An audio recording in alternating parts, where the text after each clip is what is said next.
is that you have to have pointed prayer. Pointed prayer. Verse 5, pointed prayer.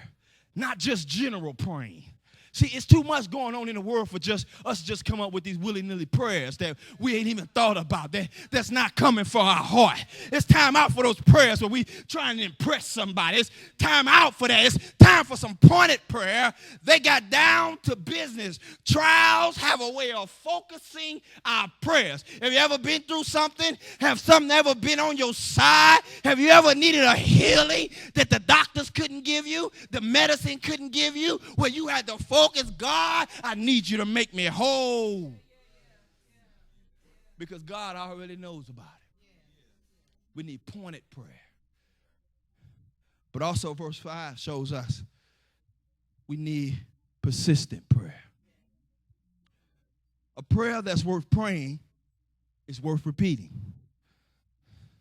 A prayer that is worth saying or worth praying is worth repeating. The persistence Jesus taught, that's the persistence that he taught. Ring heaven's, see, you got to learn to ring heaven's bell and call until God answers. Oh, I'm going to stay here just for a minute. I'm going to move on. And what I'm saying is that you have to be in a position to hear God answer. You got to ring heaven's bell. If I had a bell, I'd be ringing it now. You got to ring it until heaven answers. But you got to be in a position to receive how heaven answers. Because heaven don't answer yes all the time. Heaven answers no sometimes. Heaven answers, hold up, wait a minute, you ain't ready yet. Heaven answers, but you got to wait until heaven answers. See, what we're doing, we're praying for yes. When we ought to just be praying for God to answer. Oh, help me somebody. Oh, I can take it, God, if you answer me. No, don't nobody like a no. Especially when you're in need. Nobody wants to hear no. But if I get a no from God, I know that I just got to live right. And just maybe that my works will make room for my sacrifice, and my commitment to him will change that no around. But he answered. And if he answered, I got a chance to somehow hear his voice. Y'all get that? If he answers, I have a way of hearing his voice. You see that? See, if he answers me, I know the tone of his voice. I know how it speaks to me. For some, it might be a small, still voice. Not for me. God speaks loud on me. Scary loud. Because I'm hard-headed. Some of y'all hard-headed too. So that small, still voice stuff don't work for me. Amen. I think that's a radio reception or something. That don't get me. Amen. But I'm ringing the bell. I'm steady ringing until he answers. God, I got to know where you at in this thing. God, what's your position on this matter? Because that's the position I want. In the end, now, we might be crying what we want. Now, we good at that. Now, ain't nothing wrong with that. That's called supplication in prayer. You know, they tell you do the acts, you adore him. You do your confession, get yourself cleaned up before him. You do thanksgiving, and then you start telling them what you want.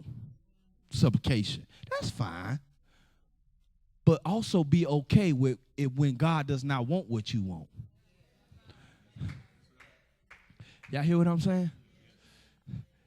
And he answers us. Amen. So, pointed prayer, persistent prayer, but also verse 5 and verse 12 shows us that a partnership in prayer. They all prayed for Peter's release. They all prayed that Peter will be released.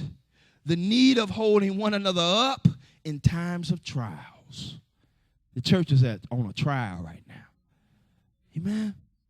When you are enduring trials, Jesus is always praying for us. We have to have partnership with prayer. You got to have somebody or something in your life that you can get together and just say, pray. This is the situation. I need you to pray for me. I need you to pray with me. I need you to be on one accord with me that God will answer our prayers.